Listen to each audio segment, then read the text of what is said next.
Hi, how we doing, everybody? Welcome back to another week of Monday's Methods of Rationality. Here we are, Unikitty, the fireplace, ready for a bedtime story. So without further ado, shall we get stuck into it? Just a quick reminder for those that may be joining us or missed or forgot. If I'm doing this, it means you're hearing Harry's thoughts. And we are to chapter 12, asking the wrong questions. As soon as Harry opened his eyes in the Ravenclaw first year's boys' dormitory on the morning of the first full day of Hogwarts, he knew something was wrong. It was quiet. Too quiet. Oh, right. Quieting charm on his bed's headboard, controlled by a small little slider bar, which was the only reason it was ever possible for anyone to go to sleep in Ravenclaw. Harry sat up and looked around, expecting to see others rising for the day. The dorm empty, the beds rumpled and unmade, the sun coming in at a rather high angle. His quieter turned all the way up to maximum, and his mechanical alarm clock was still running, but the alarm was turned off. He'd been allowed to sleep until 9:52 a.m., apparently, despite his best efforts to synchronize his 26-hour sleep cycle to his arrival at Hogwarts. He hadn't got to sleep last night until around 1 a.m. He'd been planning to wake up at 7 a.m. with the other students. He could stand being a little sleep-deprived on his first day, so long as he got some sort of magical fix before tomorrow.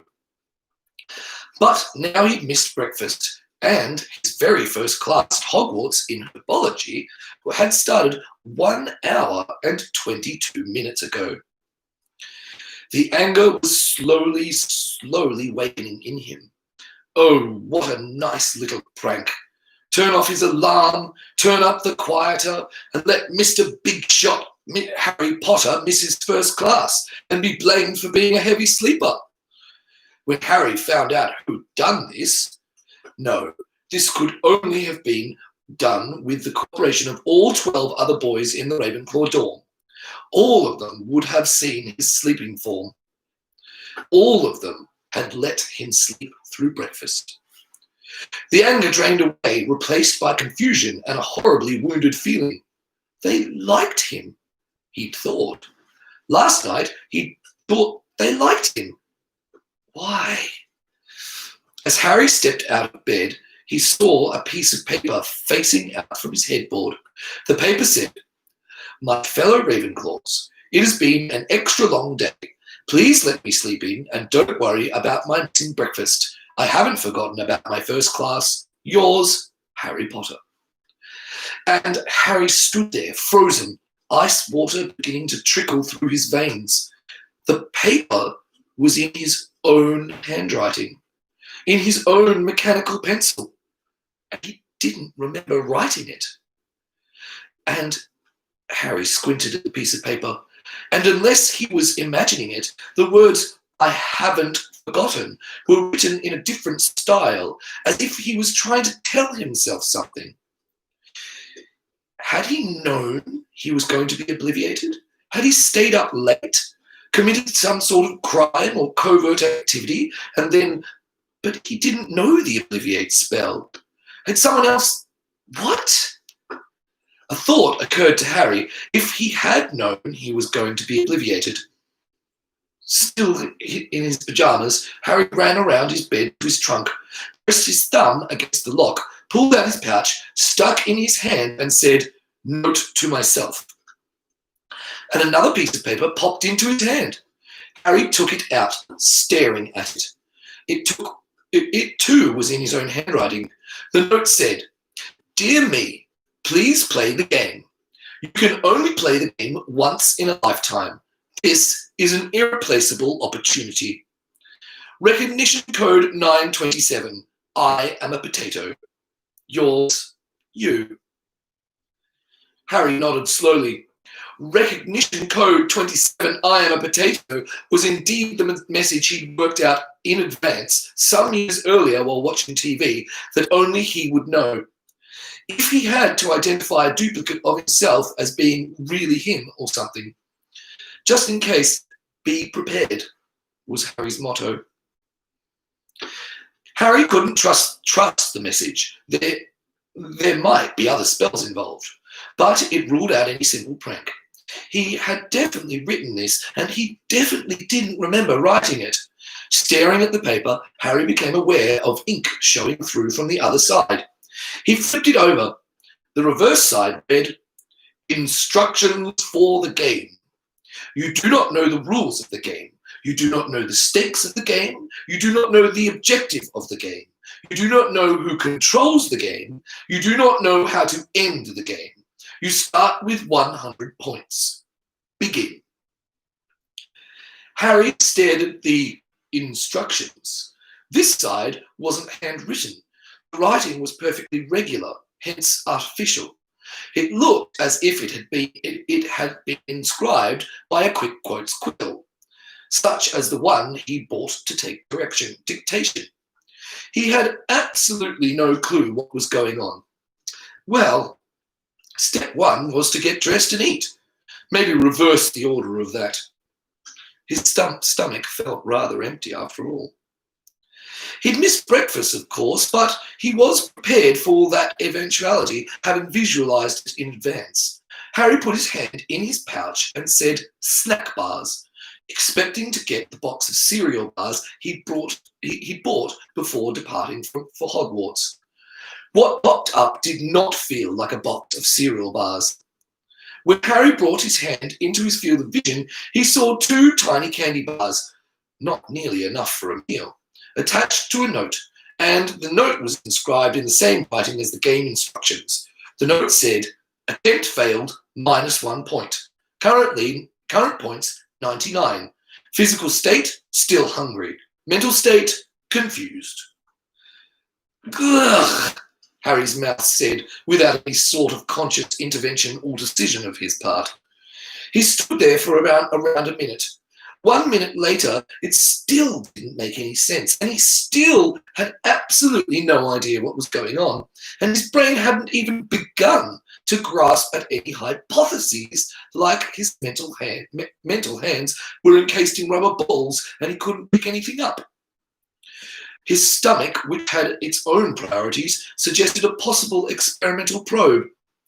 "Ah," Harry said to the empty room, "I don't suppose I could spend a point and get my box of cereal bars back." There was only silence. Harry put his hand into the pouch and said, "Box of cereal bars." A box that felt like the right shape popped up into his hand, but it was too light, and it was open, and it was empty. And the note attached to it said, "Points spent 1, current points 98. You have gained a box of cereal bars." "I'd like to spend 1 point and get the actual cereal bars back," said Harry. Again, silence. Harry put his hand into the pouch and said, "Cereal bars." Nothing came up. Harry shrugged despairingly and went over to the cabinet he'd been given near his bed to get his wizard robes for the day. On the floor of the cabinet under his robes were cereal bars and a note. "Points spent 1, current points 97. You have gained 6 cereal bars. You are still wearing pajamas. Do not eat while you are wearing your pajamas. You will get a pajama penalty." And now I know that whoever controls this game is insane. "My guess is the game is controlled by Dumbledore," Harry said out loud. Maybe this time he could set a new land speed record for being quick on the uptake. Silence. But Harry was starting to pick up the pattern. The note would be in the next place he looked, so Harry looked under his bed.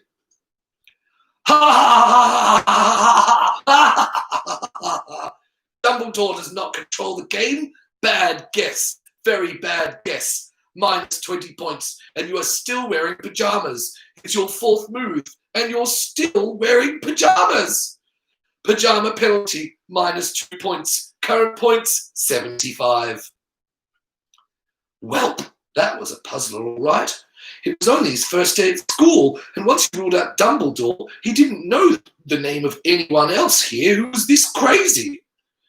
His body more or less on autopilot, Harry gathered up a set of robes and underwear, pulled out the cavern level of his trunk. He was a very private sort of person, and someone might walk into the door. Got dressed, and then went back upstairs to put away his pyjamas. Harry paused before pulling out the cabinet drawer that held his pyjamas. If the pattern held true, how can I earn more points? Harry said out loud. Then he pulled out the drawer. Opportunities to do good are everywhere, said the note. But darkness is where the light needs to be. Cost of question, 1 point. Current points, 74. Nice underwear. Did your mother pick them out? Harry crushed the note in his hand, face flaming scarlet. Draco's curse came back to him. Son of a mudblood. At this point, he knew better than to say it out loud. He would probably get a profanity penalty.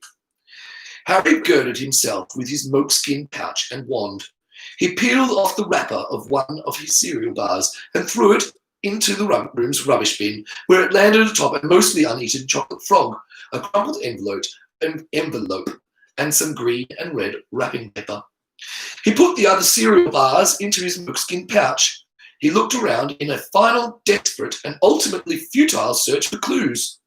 And then Harry left the dorm, eating as he went, in search of the Slytherin dungeons. At least that's what he thought the line was about. Trying to navigate the halls of Hogwarts was probably not quite as bad as wandering around inside an Escher painting. That was the sort of thing you said for rhetorical effect rather than for it being true.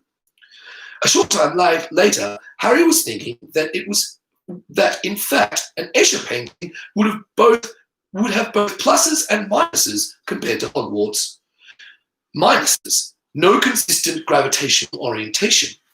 Pluses, at least the stairs wouldn't move around while you were still on them. Harry had originally climbed 4 flights of stairs to get to his dorm. After clambering down no fewer than 12 flights of stairs without getting anywhere near the dungeons, Harry had concluded that 1, an Escher painting would be a cakewalk in comparison. 2, he was somehow higher in the castle than when he'd started. And 3, he was so thoroughly lost that he wouldn't have been surprised to look out of the next window and see 2 moons up in the sky. Backup plan A had been to stop and ask for directions, but there seemed to be an extreme lack of people wandering around, as if the beggars were all attending class the way they were supposed to, or something. Backup plan B. I'm lost, Harry said out loud. Can, the spirit of Hogwarts castle help me or something? I don't think this castle has a spirit, observed a wizened old lady in one of the paintings on the walls. Life, perhaps, but not spirit. There was a brief pause. Are you? Harry said, and then shut his mouth. On second thought, no, he was not going to ask the paintings whether it was fully conscious in the sense of being aware of its own awareness.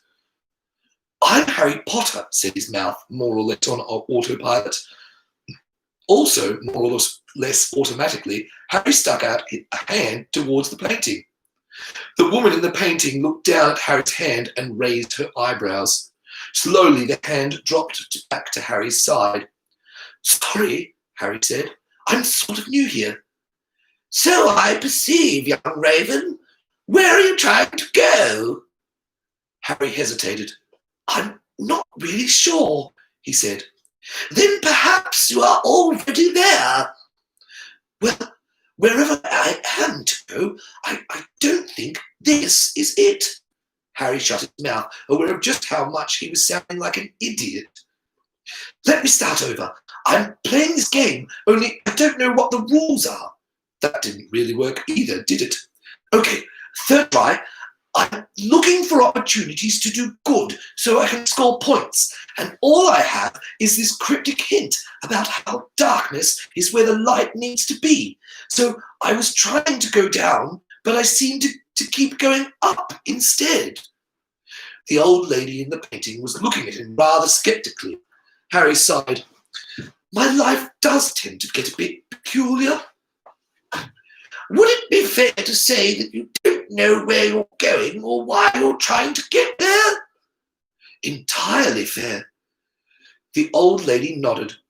"I'm not sure that being lost is your most important problem, young man." "True, but unlike the more important problems, it's a problem I can understand how to solve. And wow, is this conversation turning into a metaphor for human existence? I didn't even realize that was happening until just now." The lady eyed Harry appraisingly. "You are a fine young raven, aren't you? For a moment I was starting to wonder. Well then, as a general rule, if you keep on turning left, you're bound to keep going down." That sounded strangely familiar, but Harry couldn't recall where he'd heard it before. You seem like a very intelligent person, or a picture of a very intelligent person. Anyway, have you heard of a mysterious game where you can only play once and they won't tell you the rules?" "Life," said the lady at once. "That's one of the most obvious riddles I've ever heard." Harry blinked. "No," he said slowly. "I mean, I got an actual note and everything saying that I had to play the game, but I wouldn't be told the rules, and someone is leaving me little slips of paper telling me how many points I've lost for violating the rules, like a -2 point penalty for wearing pajamas. Do you know anyone here at Hogwarts who's crazy enough and powerful enough to do something like that? Besides Dumbledore, I mean." The picture of the lady sighed. "I'm only a picture, young man. I remember Hogwarts as it was, not Hogwarts as it is. All I can tell you is that if this were a riddle, the answer would be that the game is life, and that while we do not make all the rules ourselves, the one who awards or takes points is always you. If it is not riddle but reality, then I do not know." Harry bowed very low to the picture. "Thank you, milady." The lady curtsied to him. "I wish I could say that I'll remember you with fondness," she said, "but I probably won't remember you at all.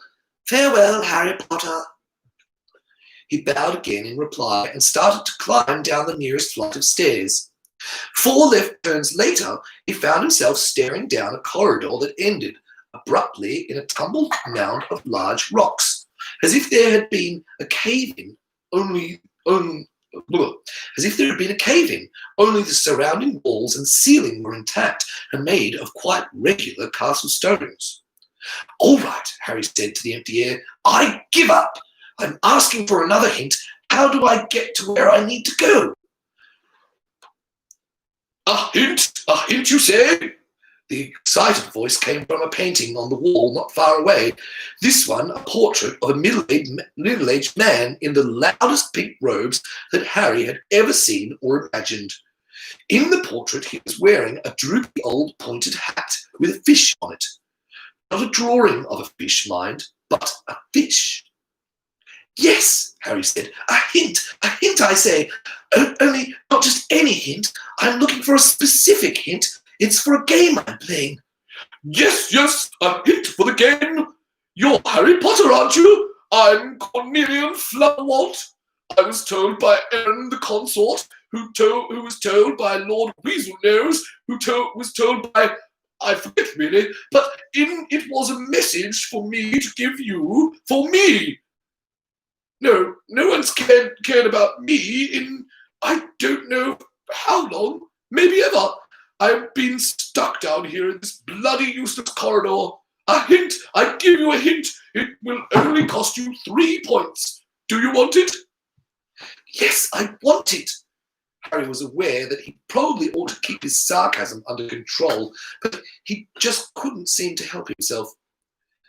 The darkness can be found between the green study rooms and McGonagall's transfiguration class.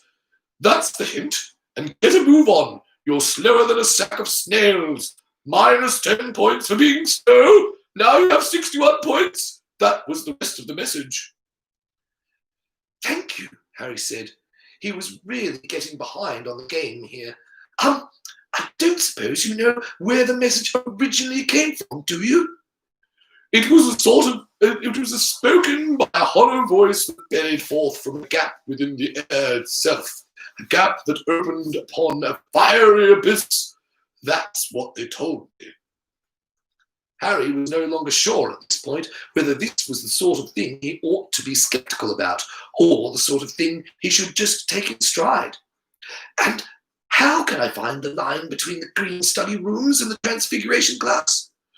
Just spin back around and go left, right, down, right, left, right, up, and left again, and you'll be at the green study room. And if you go in and walk straight out the opposite side, you'll be on a big curvy corridor that goes to an intersection, and on the right side of that intersection will be a long straight hallway that goes to the transfiguration classroom.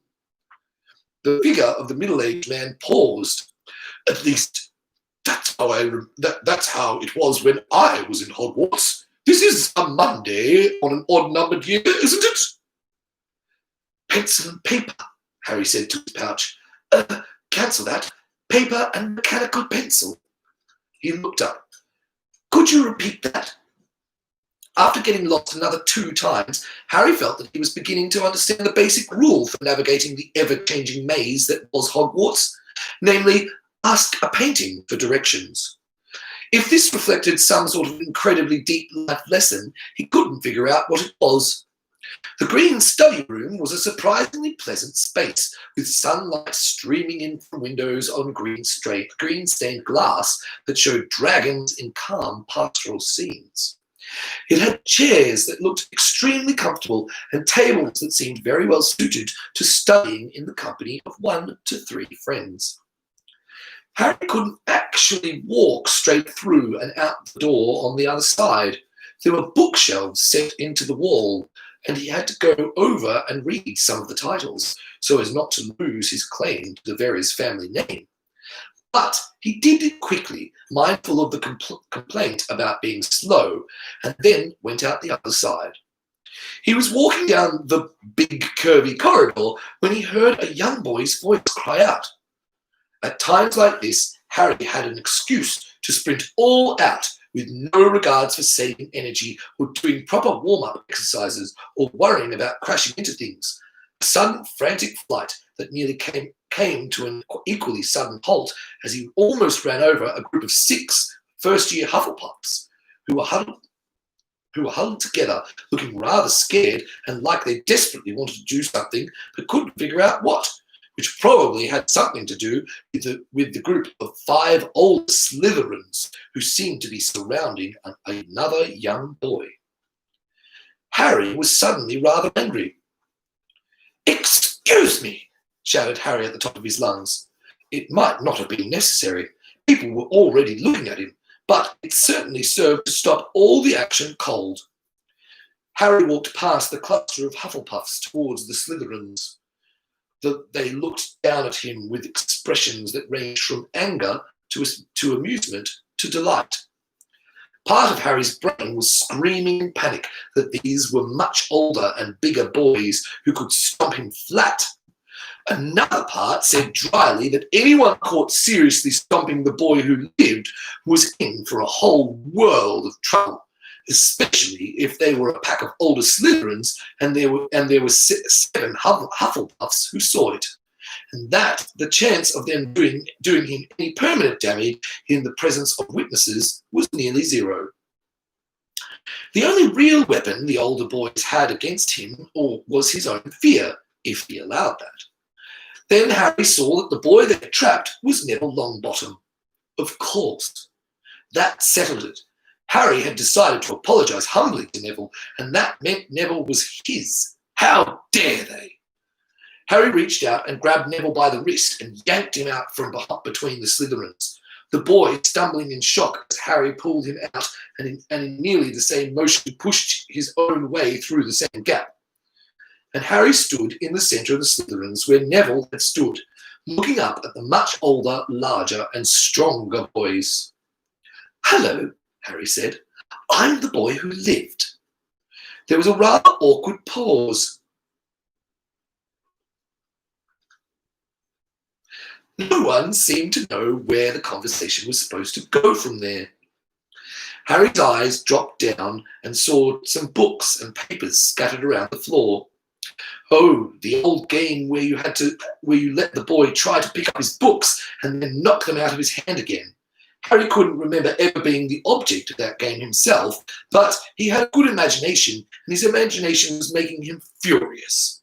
Well, once the larger situation was resolved, it would be easy enough for Neville to come back and pick up his materials, provided that the Slytherins stayed too intent on him to think of doing anything to the books.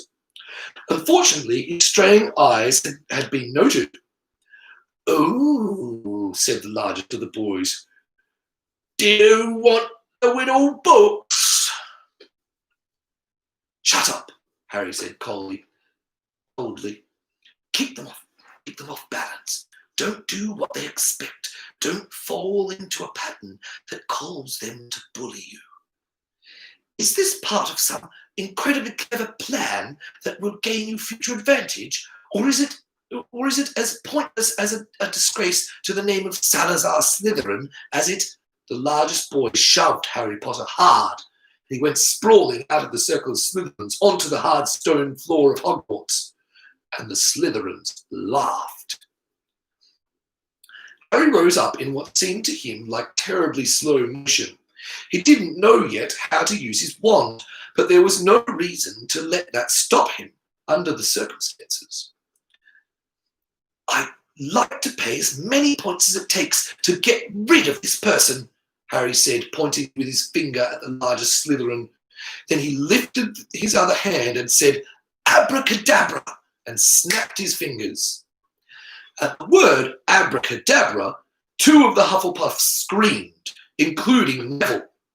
3 other Slytherins leapt desperately out of the way of Harry's finger, and the largest Slytherin staggering back with an expression of shock, a sudden splash of red decorating his face and neck and chest. Harry had not been expecting that. Slowly, the largest Slytherin reached up to his head and peeled off the pan of cherry pie that had just draped itself over him. The largest Slytherin held the pan in his hand for a moment, staring at it, then dropped it to the floor. It probably wasn't the best time in the world for one of the Hufflepuffs to start laughing, but that was exactly what one of the Hufflepuffs was doing. Then Harry caught sight of the note on the bottom of the pan. "Hold on," Harry said, and darted forward to pick up the note. "This note's for me, I think." "You!" growled the largest Slytherin. You're going to..." "Look at this," Harry shouted, brandishing the note at the older Slytherin. "I mean, look at this! Can you believe I'm being charged 30 points for shipping and handling on one lousy pie? 30 points? I'm turning a loss on the deal, even after rescuing an innocent boy in distress. And storage fees, conveyance charges, drayage costs. How do you get drayage costs on a pie?" There was another one of those awkward pauses. Harry thought deadly thoughts at whichever Hufflepuff couldn't seem to stop giggling. That idiot was going to get him hurt. Harry stepped back and shot the Slytherins his best lethal glare. "Now, go away, or I will just keep making your existence more and more surreal until you do. Let me warn you, messing with my life tends to make your life a little hairy. Get it?" In a single terrible motion, the largest Slytherin whipped his wand out to point at Harry, and in the same instant was hit on the other side of his head by another pie, this one bright blueberry. The note on this pie was large and clearly readable. You might want to read the note on that pie, Harry observed. I think it's for you this time. The Slytherin slowly reached up, took the pie pan, turned it over with a wet glop that dropped more blueberry on the floor, and read a note that said, Warning! No magic may be used on the contestant while the game is in process. Further interference in the game will be reported to the game authorities. The expression of sheer bafflement on the Slytherin's face was a look of art. Harry thought he might be starting to like this game controller. Look, Harry said, you want to call it a day? I think things are spiraling out of control here. How about you go back to Slytherin and I go back to Ravenclaw and we all just cool down a bit, okay? I've got a better idea, hissed the largest Slytherin. How about if you accidentally break all your fingers? How in Merlin's name do you stage a believable accident after making the threat in front of a dozen witnesses, you idiot? The largest Slytherin slowly, deliberately reached out towards Harry's hands, and Harry froze in place, the part of his brain that was noticing the other boy's age and strength finally managing to make itself heard, screaming, What the heck am I doing?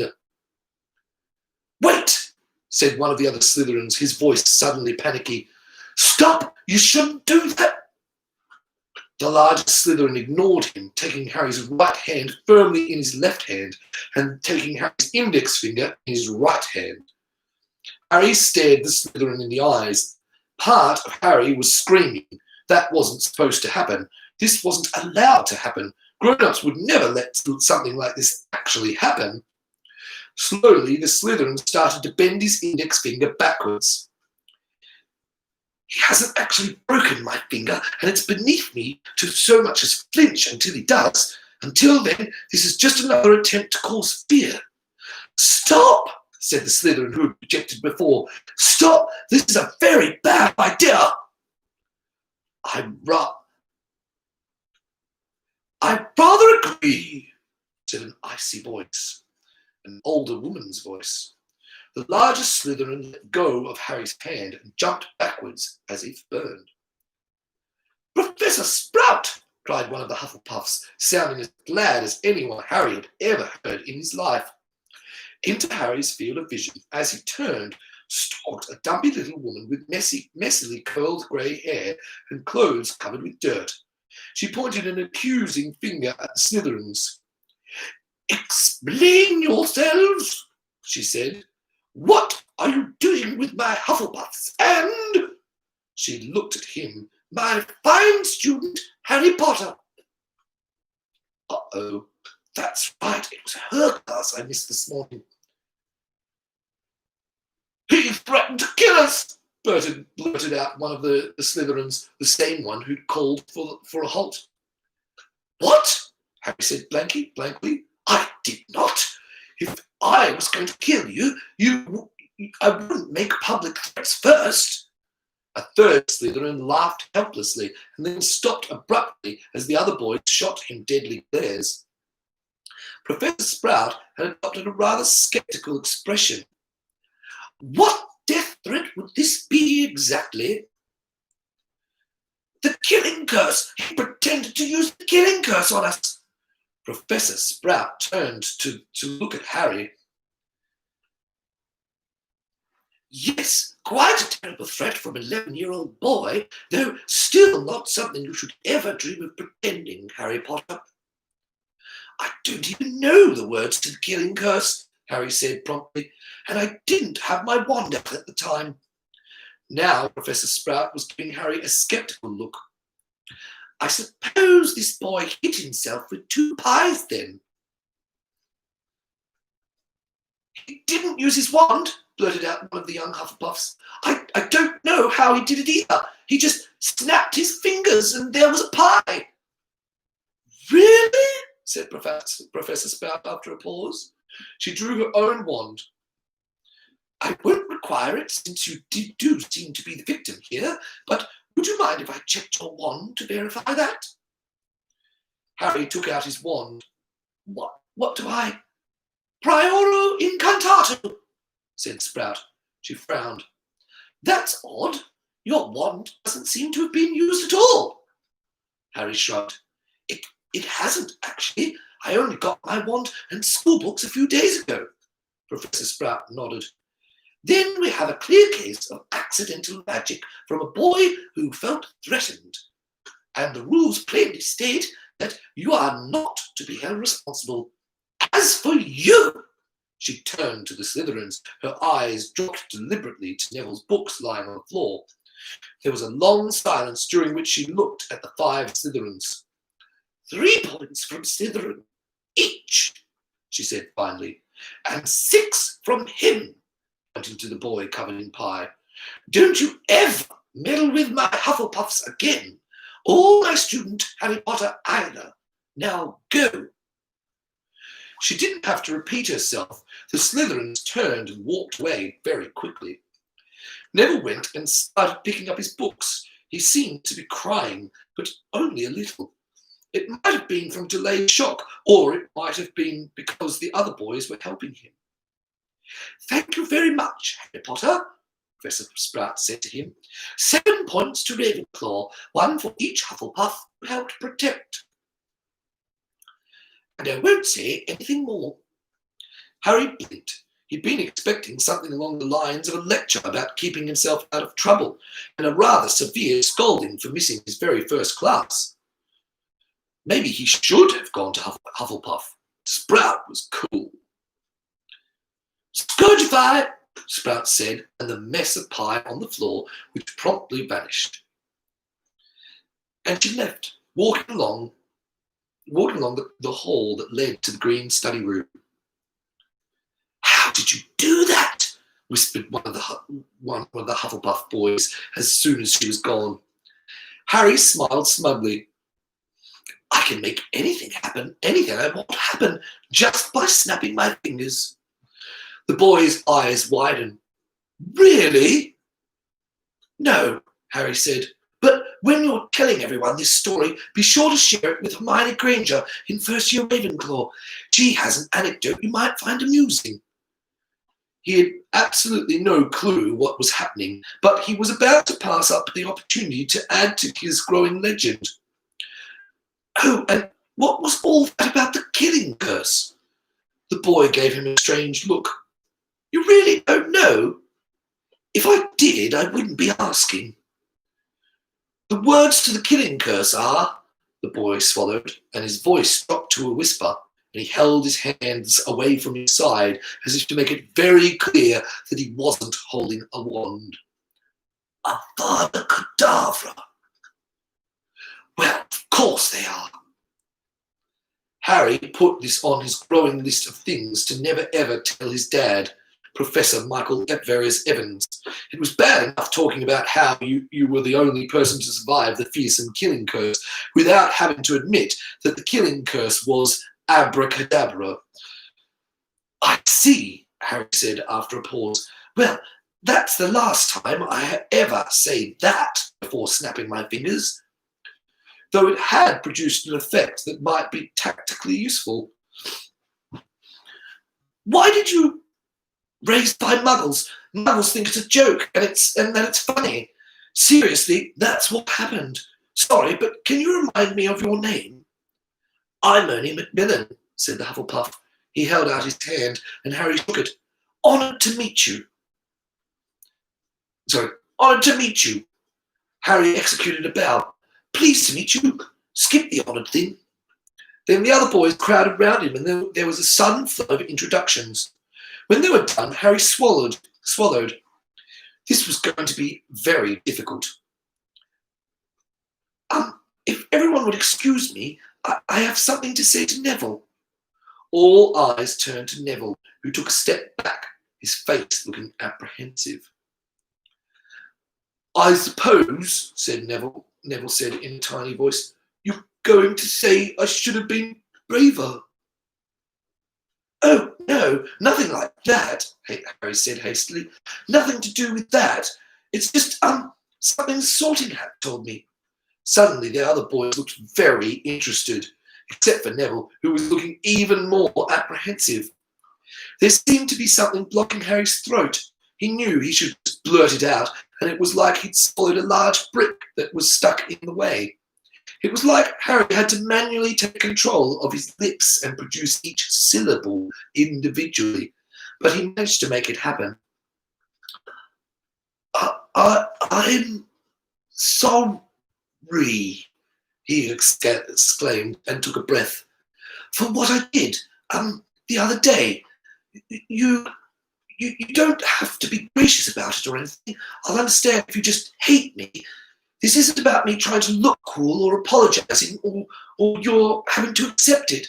What I did was wrong. There was a pause. Neville clutched his books tighter to his chest. Why did you do it? He said in a thin, wavering voice. He blinked as if he were trying to hold back tears. Why does everyone do that to me? Even the boy who lived. Harry suddenly felt smaller than he'd ever felt in his life. I'm sorry, Harry said again, his voice now hoarse. It's just, you looked so scared. It was like a sign over your head saying victim, and I wanted to show you that things don't always turn out badly, that sometimes the monsters give you chocolate. I thought if I showed you that, you might realize that there wasn't so much to be afraid of. But there is, whispered Neville. You saw it today. There is. They wouldn't have done anything really bad in front of witnesses. Their main weapon is fear. That's why they target you, because they can see you're afraid.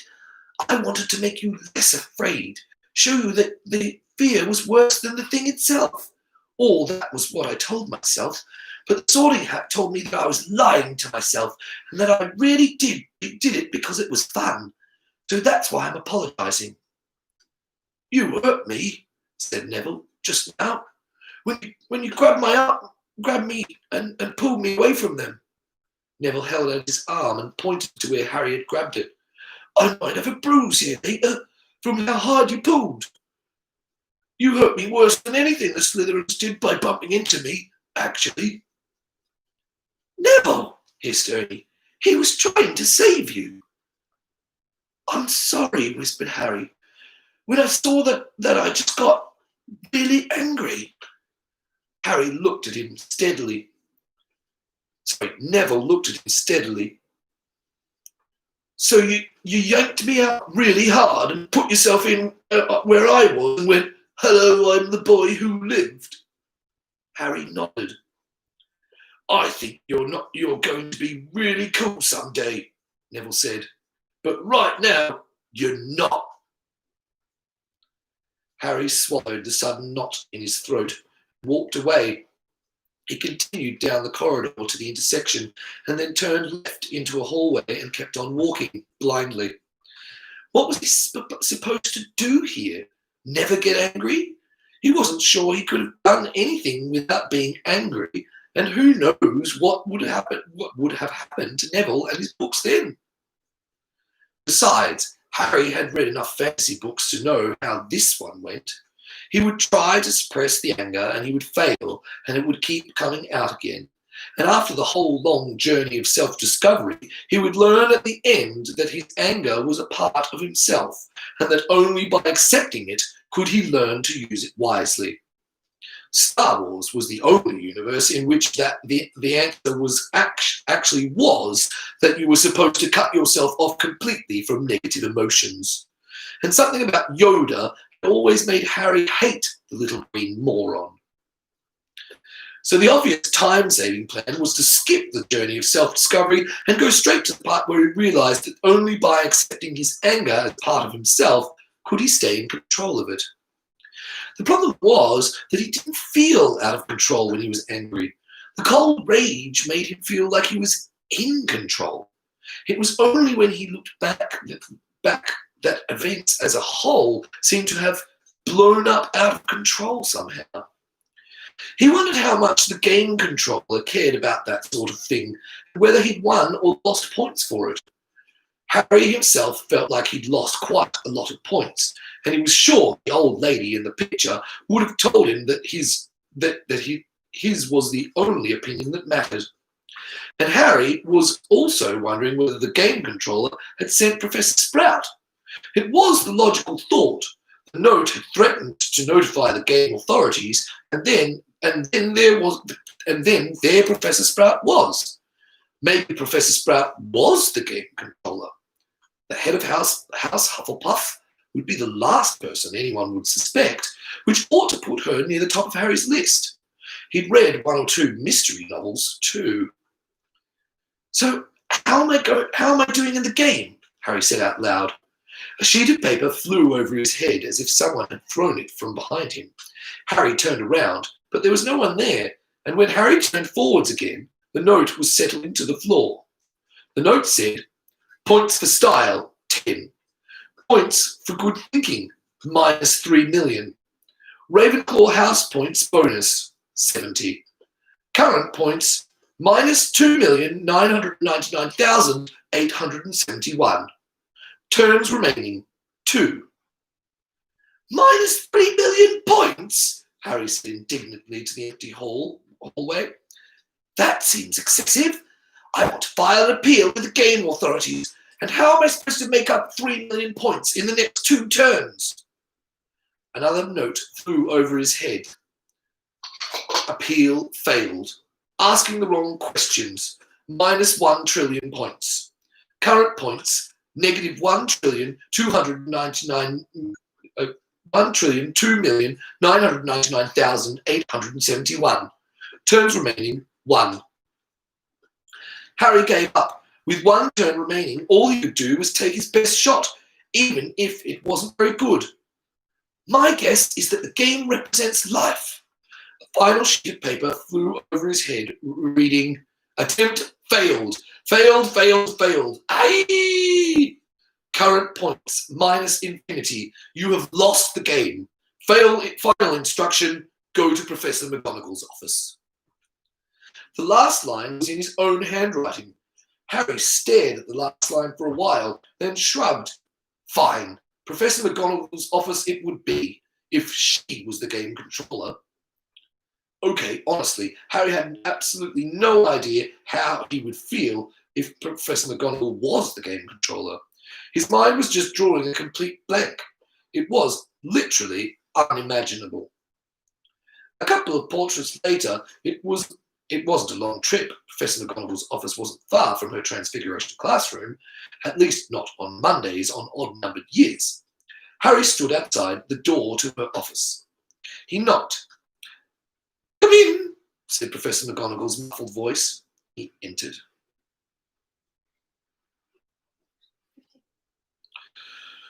Right, well, we're up to chapter 13. We've got only about 10 minutes left, so I think what we're going to do is going to finish a bit early today, because chapter 13 is a bit of a longer chapter, and I don't want to get stuck into it just yet and ruin who the game controller is. So you'll just have to wait until next week to find out who on earth was controlling Harry's ridiculous game. But as always, thank you for joining me, and I hope you're enjoying the book as much as I'm enjoying reading it. And I'll look forward to seeing you next week. Bye for now.